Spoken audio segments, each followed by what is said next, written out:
During my 19 years of life, I've been lucky enough to go to the country of Italy twice. Each time I've been there, I've found it more and more interesting.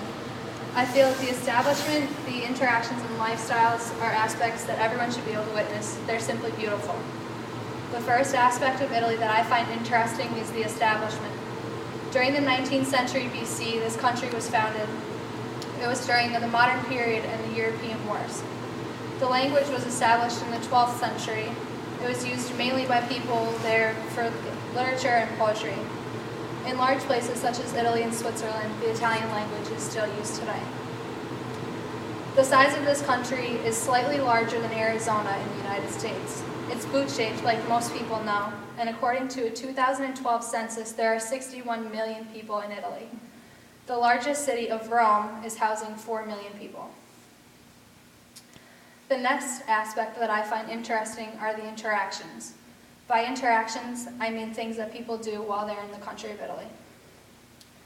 This country is large on tourists, and according to a book by Susan Van Allen, 100 places to go in Italy, one of the most famous places is the Tarto Garden. It is an amazing place to see if you're interested in sculptures, stained glass, and walking on paths outside. One of the most famous monuments in Italy is the Leaning Tower of Pisa. It was constructed to stand 60 meters tall or 190 feet.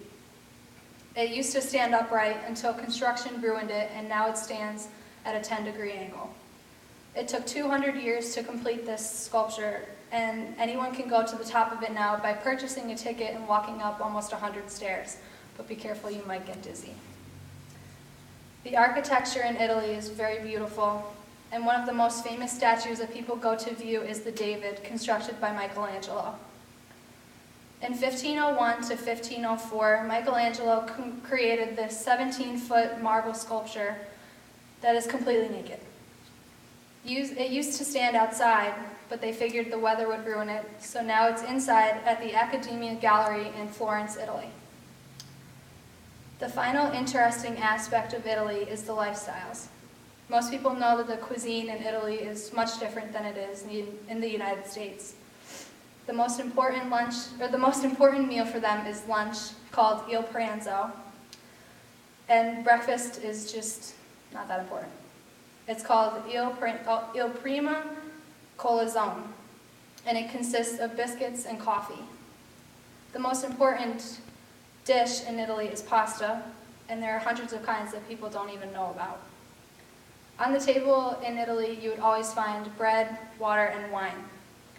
And if you are a tourist and don't really enjoy octopus in your pasta sauce, then you can ask the chef to go outside at an open-air market and he will get fresh produce for you to change the meal.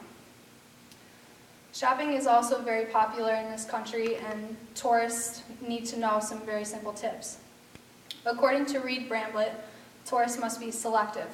Since there are hundreds of boutiques everywhere that you look, you need to know some tips, such as items are cheaper the more south you go in Italy, and you better watch out for scams, such as deaf kids on the streets trying to get money, but they're really not deaf.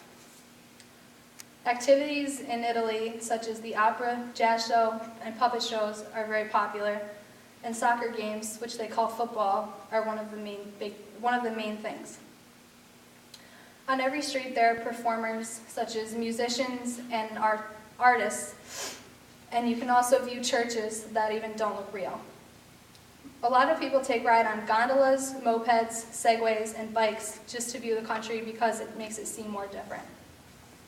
With all of these aspects tied together, it is clear to see how interesting Italy really is. Without the establishment, interactions, and lifestyles of this country, it would just be plain and simple like anywhere else.